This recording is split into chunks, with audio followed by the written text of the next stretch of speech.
اے پیغمبر، جو لوگ کفر میں جلدی کرتے ہیں کچھ تو ان لوگوں میں سے وہ ہیں جو منہ سے کہتے ہیں کہ ہم مومن ہیں لیکن ان کے دل مومن نہیں ہیں، اور کچھ ان میں سے جو یہودی ہیں ان کی وجہ سے غمناک نہ ہونا۔ یہ لوگ جھوٹی باتیں بنانے کے لیے جاسوسی کرتے پھرتے ہیں اور ان دوسرے لوگوں کے لیے جاسوس بنے ہیں جو ابھی تمہارے پاس نہیں آئے، باتوں کو ان کے مقامات میں ثابت ہونے کے بعد دور لے جاتے ہیں، لوگوں سے کہتے ہیں کہ اگر تم کو یہی حکم ملے تو اس سے قبول کر لینا، اور اگر یہ نہ ملے تو اس سے بچنا، اور جس کو اللہ گمراہ کرنا چاہے تو اس کے لیے تم اللہ کی طرف سے ہدایت کا کچھ بھی اختیار نہیں رکھتے۔ یہ وہ لوگ ہیں جن کے دلوں کو اللہ نے پاک کرنا نہیں چاہا، ان کے لیے دنیا میں ذلت ہے اور آخرت میں بڑا عذاب ہے۔ یہ جھوٹی باتیں بنانے کے لیے جاسوسی کرنے والے اور رشوت کا حرام مال کھانے والے ہیں۔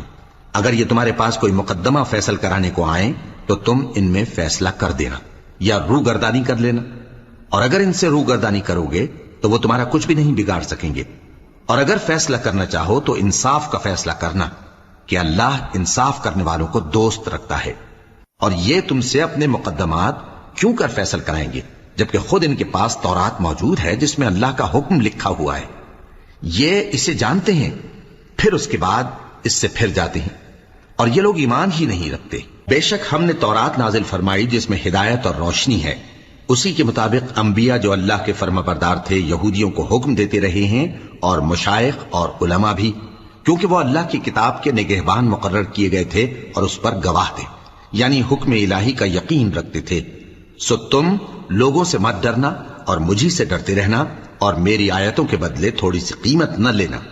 اور جو اللہ کے نازل فرمائے ہوئے احکام کے مطابق حکم نہ دے تو ایسے ہی لوگ کافر ہیں۔ اور ہم نے ان لوگوں کے لیے تورات میں یہ حکم لکھ دیا تھا کہ جان کے بدلے جان، اور آنکھ کے بدلے آنکھ، اور ناک کے بدلے ناک، اور کان کے بدلے کان، اور دانت کے بدلے دانت، اور سب زخموں کا اسی طرح بدلہ ہے۔ اب جو شخص بدلہ معاف کر دے وہ اس کے لیے کفارہ ہوگا، اور جو اللہ کے نازل فرمائے ہوئے احکام کے مطابق حکم نہ دے تو ایسے ہی لوگ بے انصاف ہیں۔ اور ان پیغمبروں کے بعد انہی کے قدموں پر ہم نے عیسیٰ ابن مریم کو بھیجا جو اپنے سے پہلے کی کتاب تورات کی تصدیق کرتے تھے، اور ان کو انجیل عنایت کی جس میں ہدایت اور نور ہے،